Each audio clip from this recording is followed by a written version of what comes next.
Stop everything you're doing, because Burkina Faso is making history. Across the border, Ivory Coast is buzzing with talk of a possible coup, which could shake West Africa.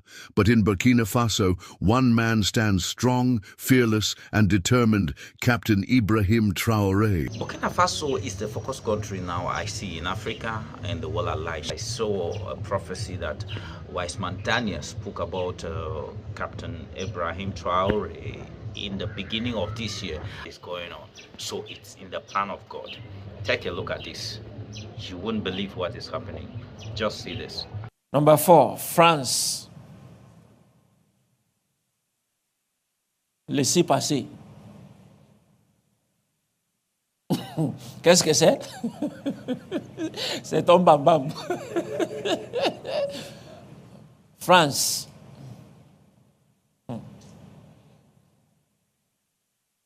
France should not hatch her plan against this small country, that her eyes are open to step out of darkness into the shining light.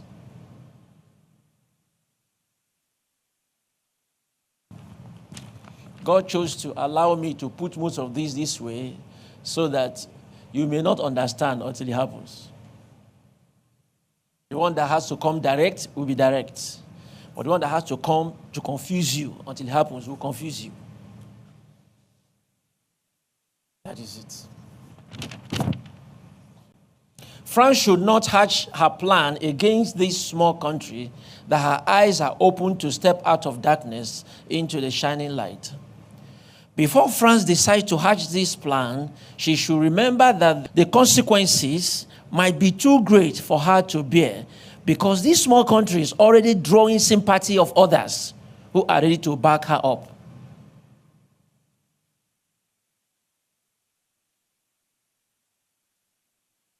We are praying for France.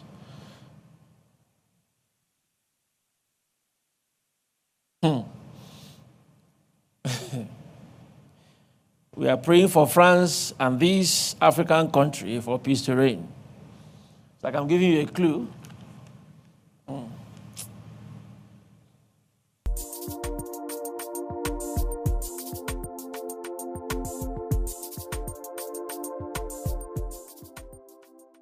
On April the 22nd, 2025, Burkina Faso's military junta announced it had thwarted a major plot to overthrow Traoré, allegedly orchestrated from neighbouring Ivory Coast, a nation long accused by Traoré of harbouring his enemies.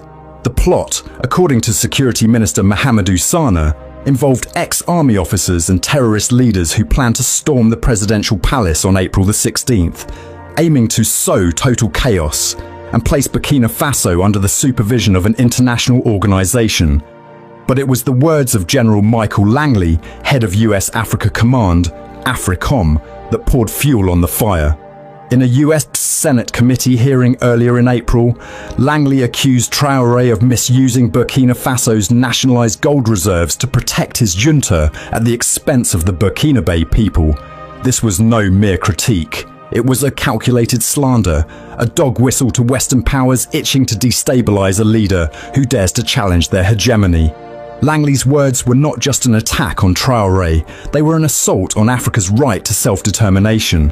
The response was swift and ferocious. On April the 30th, Ouagadougou's Place de la Révolution became a sea of defiance. Protesters waved Burkina Faso's green, red and yellow flag alongside Russia's, a nod to the junta's pivot away from France and toward new alliances. Banners bore General Langley's image, defaced with the word slave scrawled in red, a stinging rebuke of his perceived servitude to imperialist agendas. Supporters of Burkina Faso's military leader have called for a mass rally in support of the junta after the government said it had foiled an attempted coup and accused America and France of influencing the country's politics. Since Traoré came to power, the military government has cracked down on dissent, kidnappings and arbitrary arrests of both civilian critics and army personnel accused of plotting coups, which have increased. Here is our cover report. France and the United States government needs to back off from any attempt to remove Captain Traoré from office. Forget about your plan. He's our own.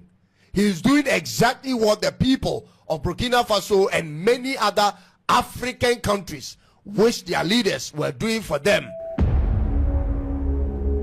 Amran, are you right to fight for Ibrahim TROARÈ?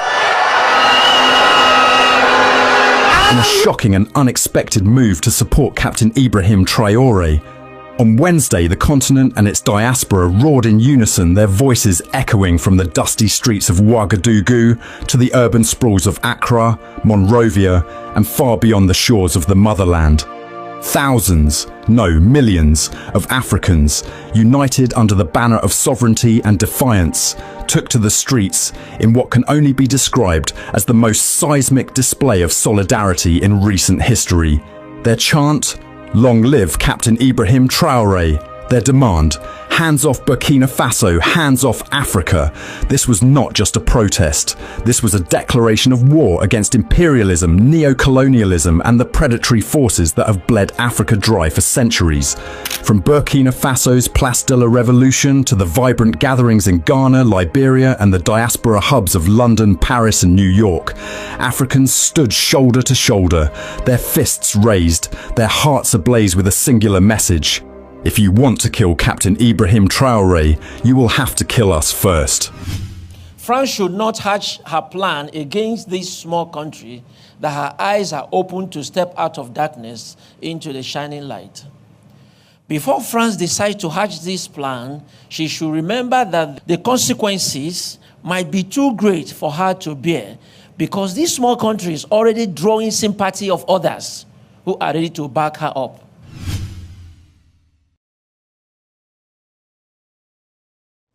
Our next story is about Emmanuel Macron. The French president faces trouble from all sides. The war in Ukraine has hammered Europe. Macron's dreams of leading the continent lie in tatters. His grip on domestic power has weakened because of the poorly thought out election that he conducted last year. And farmers are protesting all over France. Everywhere you look, there's chaos. You would think it couldn't get any worse. But somehow, Macron has managed to create even more trouble for himself.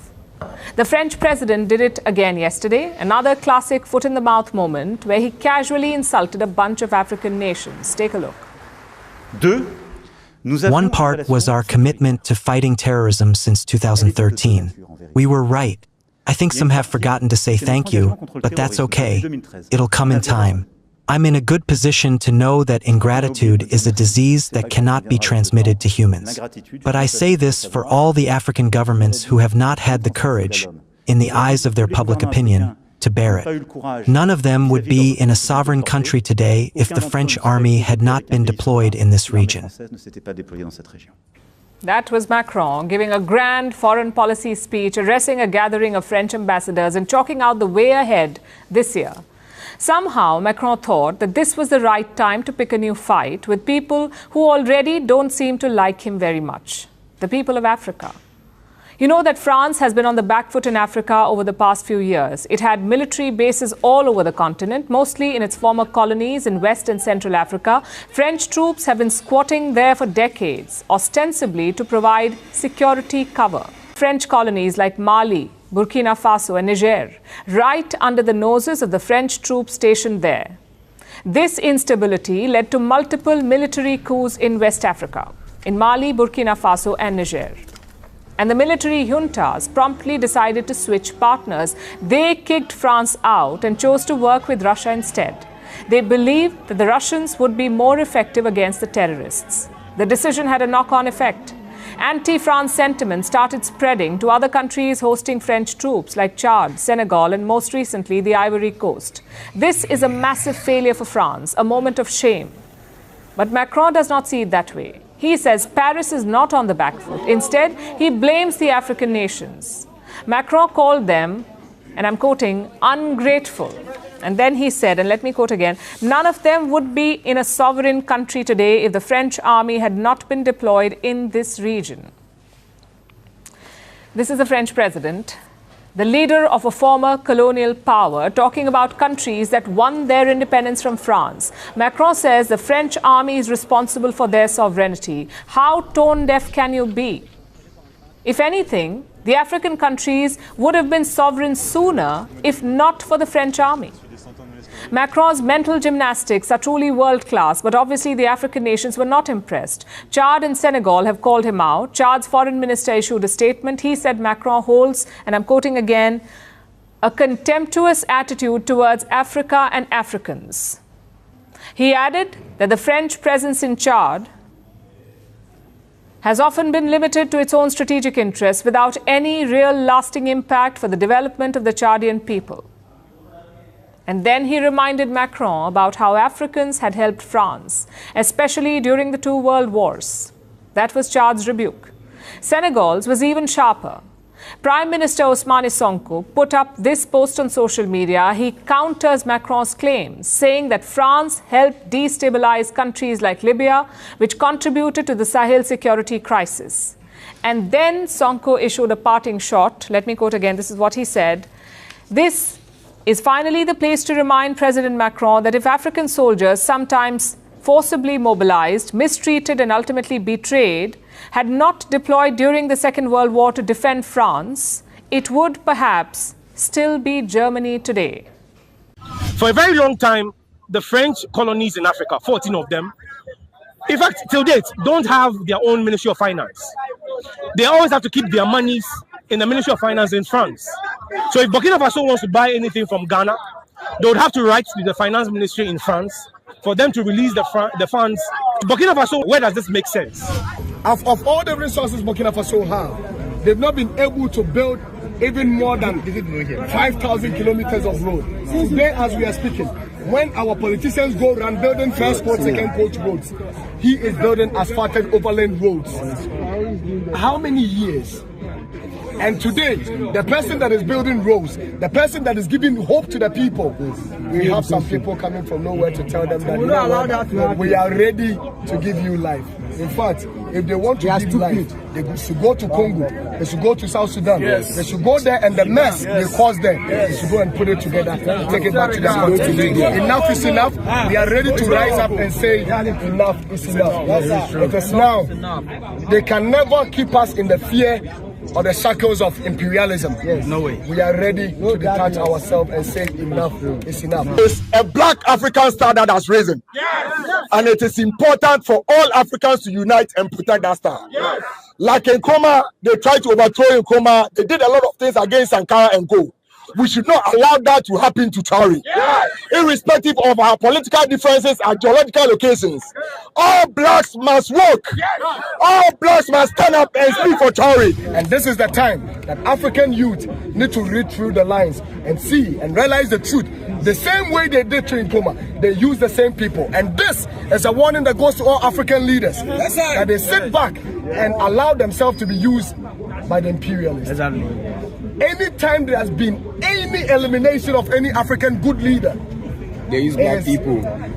Great. The Ghanaian youths who have been following the story of Burkina Faso online have decided that this day be an international black gathering day in solidarity of Ibrahim TROARÈ, the president of Burkina Faso. We're here because we know you're doing the right thing. We're here because we know you are not bowing to any foreign influence. We're here because we know you are fighting for the rights of blacks in general, especially the Burkinabés. Every youth you see here wishes that his leader or her leader have the footsteps of yours. Use our own people like against us. Just as they are doing right now.